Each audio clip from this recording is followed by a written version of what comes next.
Assalamualaikum warahmatullahi wabarakatuh. Dalam video ini, kita akan membahas etika bisnis dalam Islam, khususnya pada kasus penjualan online mystery box.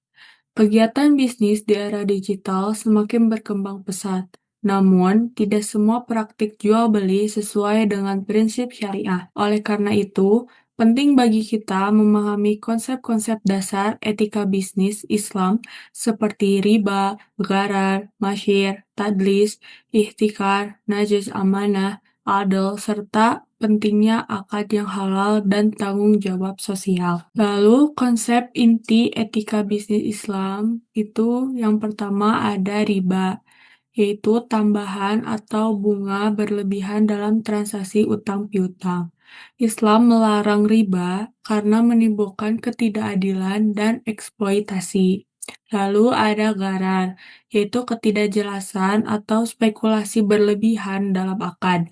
Misalnya, menjual barang yang tidak jelas wujud atau spesifikasinya. Lalu ada maisir, yaitu unsur judi atau taruhan yang bersifat untung-untungan.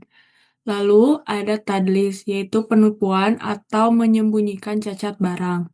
Lalu ada ihtikar, yaitu menimbun barang untuk menaikkan harga barang tersebut. Lalu ada najas, yaitu rekayasa harga palsu untuk menarik pembeli. Lalu ada amanah, yaitu kejujuran dan tanggung jawab dalam menjaga kepercayaan. Lalu ada keadilan, yaitu tidak merugikan salah satu pihak dan memberikan hak secara seimbang. Lalu ada akad halal, yaitu perjanjian yang sah dengan kerelaan, kejelasan objek, dan tanpa unsur haram. Lalu yang terakhir ada tanggung jawab sosial, yaitu memastikan aktivitas ekonomi memberi manfaat bagi masyarakat dan lingkungan. Nah, dalam eh, penjualan mystery box, pembeli tidak mengetahui isi barang yang dibeli, hanya diberi janji bahwa barang bisa bernilai tinggi atau rendah. Lalu timbullah masalah, yaitu masalah yang muncul yang pertama, unsur gharar, yaitu objek akad tidak jelas, pembeli membeli ketidakpastian. Lalu yang kedua, potensi tadlis, yaitu penjual bisa menyembunyikan kualitas barang sebenarnya. Lalu, analisis syariahnya, dalam fikih muamalah, syarat sah jual beli mencakup kejelasan objek, harga, dan waktu serah. Rasulullah Shallallahu Alaihi Wasallam bersabda, Rasulullah melarang jual beli yang mengandung gharar. Hadis riwayat Muslim nomor 1513.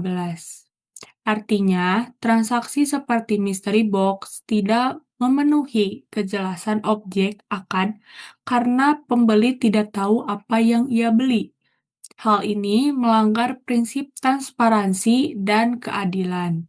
Lalu uji kebutuhan dan proporsionalitasnya. Ya, tujuan hiburan atau promosi tidak bisa dijadikan alasan untuk melanggar prinsip kejelasan akad. Dalam syariah, kebutuhan boleh dipertimbangkan hanya jika menyalahi larangan yang bersifat pasti, karena gharar di sini bersifat besar, maka akadnya tidak sah. Lalu, agar penjualan tetap sesuai syariah, di sini yang pertama itu desain akad yang sah. Seperti mencantumkan spesifikasi barang secara jelas meskipun dibuat dengan tema kejutan. Misalnya kategori mystery box elektronik dengan daftar kemungkinan isi. Lalu tetapkan harga dan waktu pengiriman yang pasti.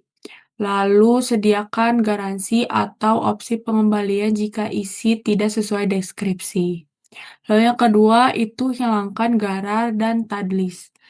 Itu gunakan sistem refill box, itu pembeli tahu kategori dan nilai minimal produk. Lalu sertakan dokumentasi transparan di platform penjualan. Lalu yang ketiga, terapkan amanah dan tanggung jawab sosial. Jadi jangan menipu untuk keuntungan sesaat. Lalu gunakan sebagian keuntungan untuk sedekah atau kegiatan sosial sebagai bentuk maslahah. Dengan cara ini, bisnis mystery box dapat diubah menjadi usaha halal, etis, dan sesuai kaidah fikih muamalah. Etika bisnis Islam mengajarkan keseimbangan antara keuntungan dan moralitas, dengan menghindari riba, gharar, dan tadlis, serta menjunjung amanah dan keadilan. Kita dapat membangun sistem ekonomi yang berkeadilan dan keberkahan. Wallahu a'lam bishawab. Wassalamualaikum warahmatullahi wabarakatuh.